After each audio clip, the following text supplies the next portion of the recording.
presyo kan pinakamaray na bagas sa mga merkado sa Naga. Nagpakol na sa 50 pesos kada kilo. Diskarte kan mga reseller asin consumer. Aramon ta sa report ni Chris Novelo.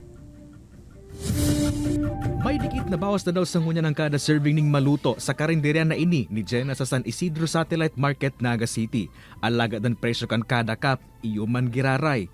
Sa ngunyan kaya, nasa 46 pesos kada kilo na ang presyo kan bagas na binabakal ninda, kaya ininasanaan sa indang pigigibong diskarte para daiman maapektaran an sa indang negosyo. Ang ginigibo mi, same price, 10 pesos, tapos 1 cup. Kumbaga sa 1 cup, dahil lang siya dusok na maray.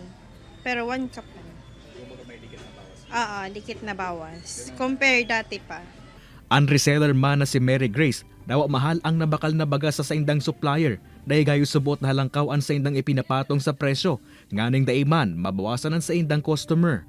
So what we did na marketing strategy is, even though mahal si sako na bagas na tigbakal ni, di kami masyado naghalangkaw na patong para si ibang mga customers. Yung man po giraray sa moyang magbakal, maski dikito na lang si sa moyang kita.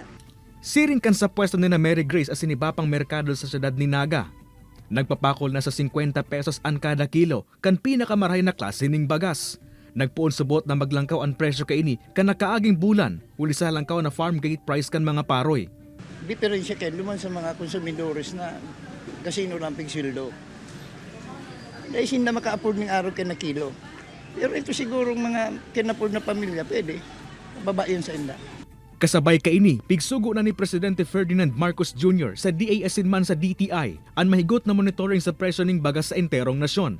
Nagpatanid man ini sa mga hoarders asin mga nagmamanipula sa presyohan ning bagas, urog na sa panahon na bako pang aranihan na posibleng may kahampangon na manindigong kaso ang mga ini.